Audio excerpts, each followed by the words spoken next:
Today I fucked up trying to talk dirty on a first date. Obligatory didn't happen today, marking NSFW to be on the safe side. Several years ago me and my fiancé were on our first date. It was my first date in a while, but things somehow went well despite how nervous I was. We eventually ended up going back to my place and it didn't take very long for the clothes to start coming off. This was the first time in maybe 2 years that I had sex, so I'm having a grand old time and am really getting into it, and this is where my fuck up begins. It's important to note that my fiancé is of African descent, so I'm clinging on to him, and I still have no idea what possessed me to say this, but in the heat of the moment I whisper as loudly as I can into his ear, "This is the closest I've been to Africa." Now if you found that hilarious, you're not alone, because he immediately stopped the fun sexy time we were having and burst out laughing to the point of tears, while I'm laying beneath him completely mortified after realizing what I just said. The mood was completely ruined after that,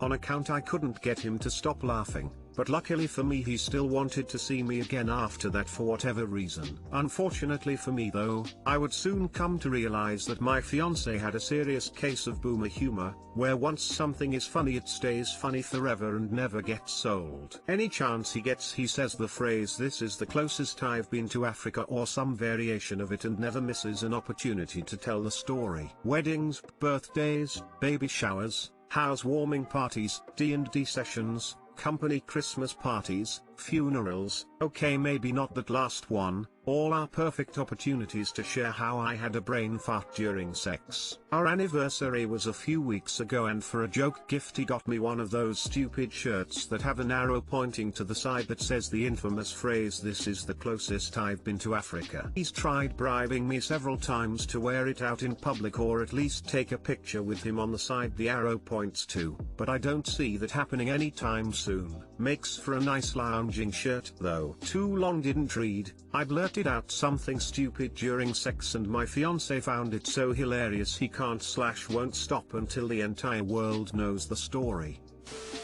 At the risk of earning your ire, some good dick after a dry spell is what possessed you. I know I certainly can't control what comes out of my mouth during some good sex, dry spell or no. I'll never admit that. He'd be even more insufferably smug than he already is if he found out. Lol.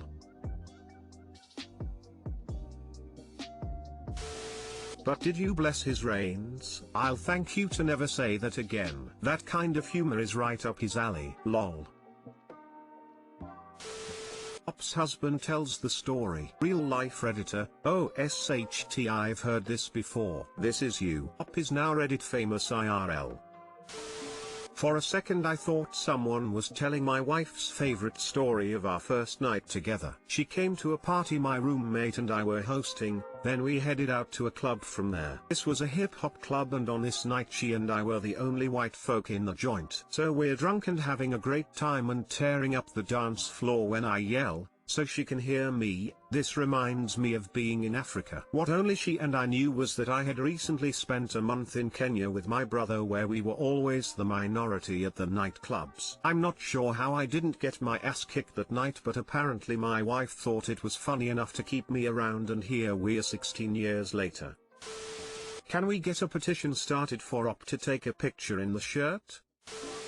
Today I fucked up by waxing my armpits with my GF wax strip. Tonight I, 22M, saw my GF, 25F, waxing her hands and legs for the first time with her waxing strips. She said that it didn't hurt at all, so I wanted to try. The wax strips have a pinkish color and you can split them into 2 pieces. After watching many people on the internet screamed for their soul when they waxed, I got intimidated by the idea of putting the wax strips on my body. However, after seeing my GF waxed her entire legs effortlessly, I decided to put one wax strip on my leg. It was not that hairy, but since I have never shave or trim it before, the amount of visible hair that I can see through the wax strip looked quite a lot. I pulled it off quickly and, surprisingly, it was not hurt at all. A few hours later, I have an idea of waxing my armpits since they are quite long and gross now. My sister walked in to see me, a 22 years old man,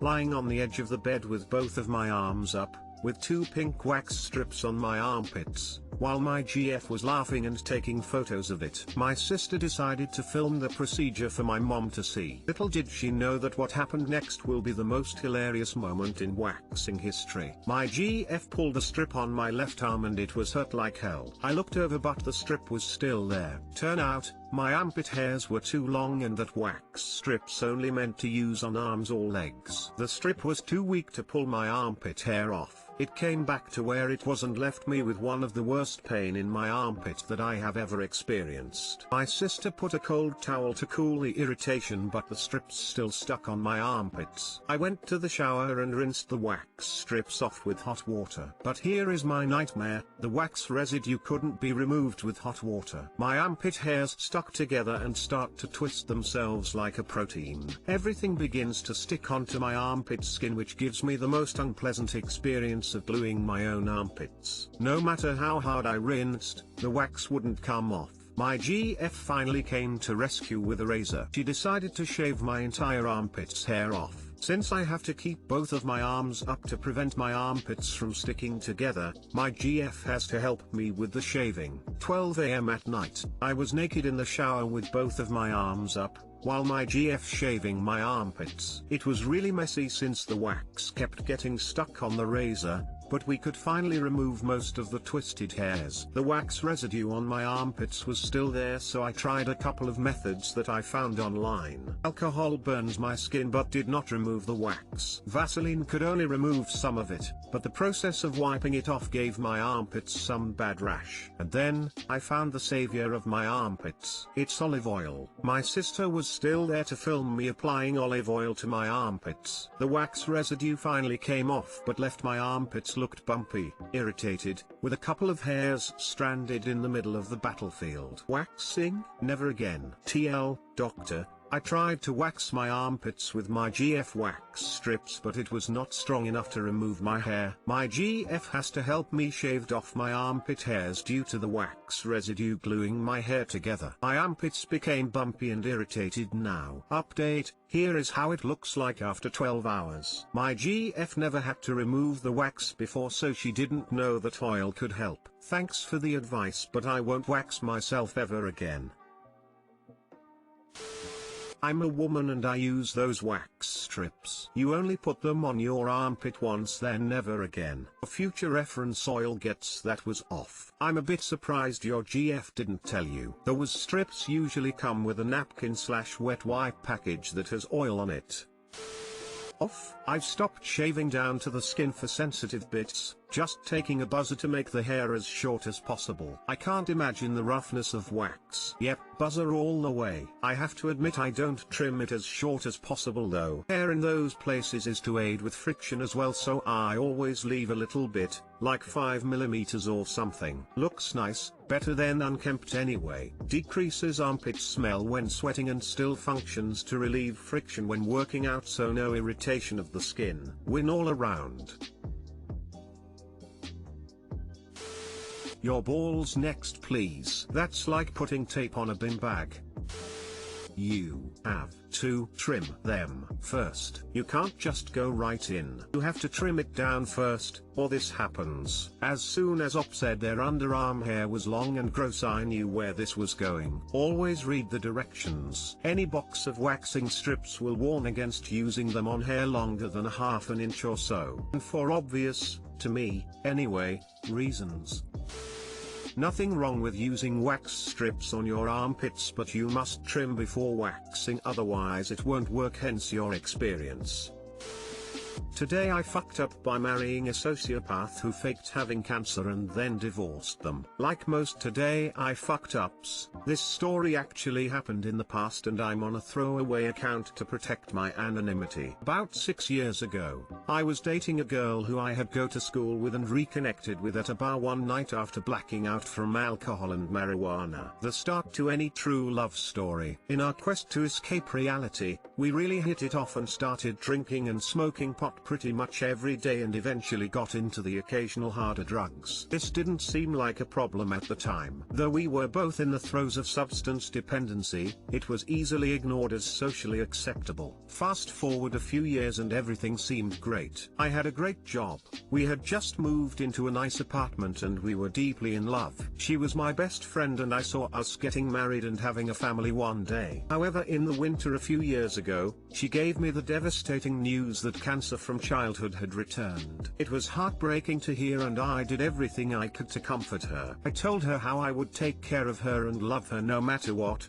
and that we were going to beat it. I offered to go to her doctor appointments, give her aids, buy whatever she needed and do what any good partner would do. But things seemed off from the get-go. While she was always getting sick from chemo, anytime I tried to take off work to go to a doctor's appointment, the appointment would get changed at the last minute. Or something else would pop up, like a UTI or injury that would require going to the ER. I can't tell you how many days I spent with her waiting in ERs or taking her to doctor's appointments at various hospitals. I even picked her up at Dana-Farber about 10 times after supposed doctor appointments. The odd part was, whenever I was able to be there, doctors would always ask me to leave the room before speaking with her, which I didn't see as odd at the time. That gave her the cover she needed to keep the ruse going. I figured most of her sicknesses that popped up were related to the chemo. After all, she was losing lots of weight, was very sickly and throwing up daily. She also was able to answer most of my questions related to her treatment. Being an idiot and because I wanted her to know that I was in it for the long haul, I eventually proposed to her. And that fall we had an amazing wedding. Over 100 of our closest friends and family. About her day I fucked up a fall day and one of the happiest days of my life. Her uncle, a lawyer, officiated for us and I was happy to call her my wife. The odd part was, I never signed the forms to get the marriage certificate because she was taking care of it and her uncle who married us and was supposedly helping to expedite it. But a few weeks late, the marriage certificate never arrived. I asked about it,